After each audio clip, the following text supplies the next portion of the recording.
Hello dear student, আর কয়েকদিন মাত্র বাকি। এই কোয়েশ্চেনগুলো না করলে 10 মার্কস এক্সামে হাতছাড়া হয়ে যেতে পারে, সুতরাং ভিডিওটা শেষ পর্যন্ত দেখবে। এই কোয়েশ্চেনগুলো এক্সাম ফোকাসড রিলেটেড। আর কয়েকটা দিন মাত্র বাকি এক্সাম আসতে, সুতরাং এই কোয়েশ্চেনগুলো অবশ্যই ভালো করে প্রিপারেশন নেবে। এই কোয়েশ্চেনগুলো ভালো করে প্রিপারেশন না নিলে 10 মার্কস হাতছাড়া হয়ে যেতে পারে। মার্কস 5। এটা line based explanation. I sought fit words to paint the blackest face of U. Studying inventions fine, her wits to entertain, oft turning other leaves, to see if thence would flow. Some fresh and fruitful showers upon my sunburned brain explain these lines. অত্যন্ত গুরুত্বপূর্ণ questions. এই কোয়েশ্চেনটার উত্তর ভালো করে না লিখতে পারলে 5 marks হাত ছাড়া হবে। ভিডিওর মাঝে আরও একটি গুরুত্বপূর্ণ 5 মার্কসের কোয়েশ্চেন তুলে ধরবো। 10 মার্কস এক্সামে কমন আসবেই এই ধরনের কোয়েশ্চেন আলোচনা করব। তোমাদের লং সিলেবাস যারা সম্পূর্ণভাবে প্রিপারেশন নিয়ে উঠতে পারোনি, এক্সামের জন্য ভয় পাচ্ছ, তাদের জন্য এই কোয়েশ্চেন দুটো অত্যন্ত গুরুত্বপূর্ণ। প্রথম যে কোয়েশ্চেনটা বললাম, I sought fit words to paint the blackest face of woe, studying invention fine, her wits to entertain, of turning other leaves to see if thence would flow. Some fresh and fruitful showers upon my sunburned brain explain these lines. অ্যান্সারটা দেখ। The poet here speaks. কবি এখানে বলতে চেয়েছেন about the scopes and the purpose of the poems, কবিতার উদ্দেশ্য সম্পর্কে, which are collected together in the sonnet sequence under the name of Astrophel and Stella. The poem has been a true and genuine lover. কবিতার মধ্যে একজন সত্যিকারের এবং নম্রভদ্র প্রেমিক আছে। লাভিং ইজ স্টিলা, যিনি তার স্টিলাকে ভালোবাসেন। The star of his life, তার জীবনের নক্ষত্র। উদাহরণস্বরূপ বলতে গেলে Penelope Devereux, whom he had love from his childhood. অর্থাৎ স্পিকার পেনিলপ ডিভারাক্সের কথা তিনি বলছেন। এই পেনিলপ ডিভারাক্স যাকে তিনি তার শৈশবকাল থেকেই ভালোবেসেছেন। As the girl has been married to another man, অর্থাৎ যাকে তিনি ভালোবেসেছেন সেই বালিকাটি অন্য কোনো মানুষকে বিবাহ করেছেন। দ্য পোয়েট রিয়েলাইজেস, কবি বুঝতে পারেন with poignancy of regret the loss of his love and happiness. He writes the sonnet to depict the dark melancholy of his mind, অর্থাৎ তিনি তার মনের মধ্যে একটি অন্ধকার বা বিষদাগার দুঃখের সুর তিনি চিহ্নিত করেছেন। So that Stella might read them, যাতে তার প্রেমিকা ওই বক্তার মনকে জানতে পারে। And feel pity for him, এবং বক্তার জন্য তার বিলাভেড যাতে দুঃখ অনুভব করে। নাও এখন হোয়াইল রাইটিং হিজ পোয়েট্রি, এই কবিতার লেখনির মধ্যেই he took a good deal of pains, তিনি নিয়েছেন a good deal of pains, একটা যন্ত্রণার অনুভূতি। To search out the finest sentiment, অনুসন্ধান চালিয়েছে সব থেকে সুন্দর সংবেদনশীল জিনিসগুলোকে। চয়েসেস্ট ওয়ার্ডস, শব্দবন্ধনী ব্যবহার করেছে। ইমেজেস, কতগুলো প্রতিমূর্তি এই কবিতার মধ্যে ব্যবহার করেছে। In order to describe his sadness, তার দুঃখকে বর্ণনা দিতে গিয়ে সরো ইন দ্য বেস্ট ম্যানার, সব থেকে বেশি তিনি দুঃখ। So that Stella might be pleased to read them, যাতে স্টিলা খুশি হয় ওই বক্তার বেদনাদায়ক মুহূর্তগুলোকে জানতে পেরে। He ransack the poem of the master of sonnet to see if he could find an inspiration in them that could vitalize his creative energy, so that he could fill the pages of his poems with the flowers and fruits of the summer. Disappointment in love has withered his mind and brain. They are sunburned, as it were like the flowers and fruits that are thirsting in the heat of the summer sun. When the showers come, it refreshes the flowers.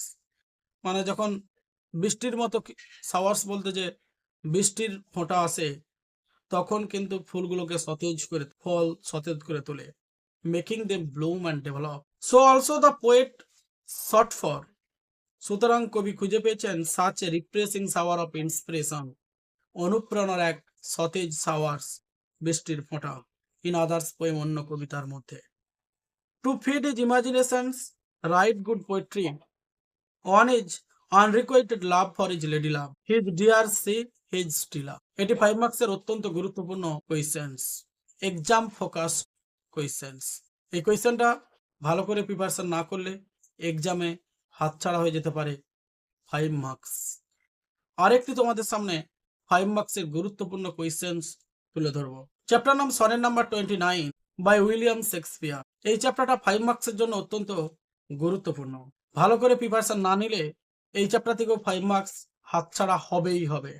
5 মার্কসের যে গুরুত্বপূর্ণ কোয়েশ্চেনটি exam related, হাতে মাত্র কয়েকটা দিন, যারা পুরো syllabus preparation নিয়ে উঠতে পারোনি তাদের জন্য এই ভিডিওটা অত্যন্ত গুরুত্বপূর্ণ।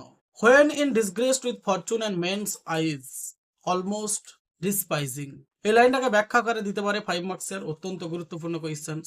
William Shakespeare sonnet number 29 opens with the lines when in disgrace with fortune and men's eyes, dot দিয়ে দেওয়া আছে লাইন তুলে, অলমোস্ট ডিসপাইজিং, হুইচ ভিভিডলি এক্সপ্রেস, যেটা প্রাণবন্তভাবে প্রকাশ করে the speaker deep sense of despair, বক্তার গভীর হতাশার অনুভূতি, অ্যান্ড সেলফ কন্টেম্পট, নিজস্ব অবজ্ঞা। হিয়ার দ্য স্পিকার ফিলস, এখানে বক্তা অনুভব করেছেন রিজেক্টেড বাই ফেট, নিয়তি এবং সমাজ দুটো জিনিসের দ্বারাই বক্তা রিজেক্টেড হয়েছে, বক্তাকে বাতিল করেছে, অর্থাৎ বক্তাকে প্রত্যাখ্যান করেছে, যেটাকে সোজা কথায় বললে নিয়তি এবং সমাজ এই দুটো জিনিসই বক্তাকে রিফিউজড অর্থাৎ প্রত্যাখ্যান করেছে। He consider himself unlucky, isolated and unsuccessful, এবং বক্তা নিজেকে ভাবছেন দুর্ভাগা, আইসোলেটেড সমাজ থেকে বিচ্ছিন্ন একজন ব্যক্তি, আনসাকসেসফুল এবং তিনি একজন অসফল জীবনে। ইন দিস মেন্টাল স্টেট, এই মানসিক দৃষ্টিভঙ্গিতেই he cries out to heaven, তিনি চিৎকার করেছেন স্বর্গের দিকে, but his prayers are described as bootless, কিন্তু তার প্রার্থনাকে বর্ণনা করা হয়েছে ভিত্তিহীন হিসাবে। Meaning useless or fruitless, meaning useless or fruitless, কিন্তু স্বর্গের প্রতি তার প্রার্থনা ব্যর্থই হয়েছে। The speaker also turns inward and curses himself, বক্তা যখন তার নিজের আভ্যন্তরীণ বিষয়ের দিকে তাকাচ্ছে নিজেকে অভিশপ্ত হিসেবে চিহ্নিত করছে। ব্লেমিং হিজ ওন কন্ডিশন, নিজেকেই দোষারোপ করছে যখন স্বর্গের দিক থেকেও তিনি কোনো সুরাহা না পাচ্ছেন, কোনো সুরাহা পাচ্ছেন না যখন। হি এনভিজেস আদার্স, তিনি অন্যদেরকে দোষারোপ করছে, হু সেমস মোর ট্যালেন্টেড, যারা কবির থেকে বেশি বুদ্ধিমান, সাকসেসফুল সফল আর হোপফুল আশাবাদ। দিস ম্যানস আর্ট, এই মানুষের শিল্পকলা, অ্যান্ড দ্যাট ম্যানস স্কোপ, ওই মানুষের সুযোগ, অ্যাজ এ রেজাল্ট, এই ফলাফলের জন্যই হি বিকামস ডিস্যাটিসফাইড, তিনি অত্যন্ত অসন্তুষ্ট, উইথ হোয়াট, যেটা দিয়ে he had almost despise himself, তিনি নিজের প্রতি ঘৃণা বা অবজ্ঞা প্রকাশ করেছেন। আর তোমাদেরকে কনক্লুশনটা লিখতেই হবে। দিস লাইন্স পাওয়ারফুলি, এরপর কনক্লুশন পাঠে যাচ্ছি। This lines powerfully contrast heaven and hell, স্বর্গ এবং নরক এই দুটো জিনিসকে বিপরীতধর্মীভাবে তিনি তুলনা করেছেন, হোপ অ্যান্ড ডিসপেয়ার, আশা এবং হতাশার মধ্যে। দে প্রেজেন্ট, তারা উপস্থাপন করে the speaker at the lowest point of emotional darkness, preparing the ground for the latter transformation of mood in the sonnet. অর্থাৎ 5 মার্কসের কোয়েশ্চেন লিখতে গেলে তোমাদেরকে প্রথম ইন্ট্রোডাকশন পার্ট, তারপর বডি, তারপর কনক্লুশন, এই তিনটে পার্টে তোমাদেরকে উত্তর লিখতেই হবে।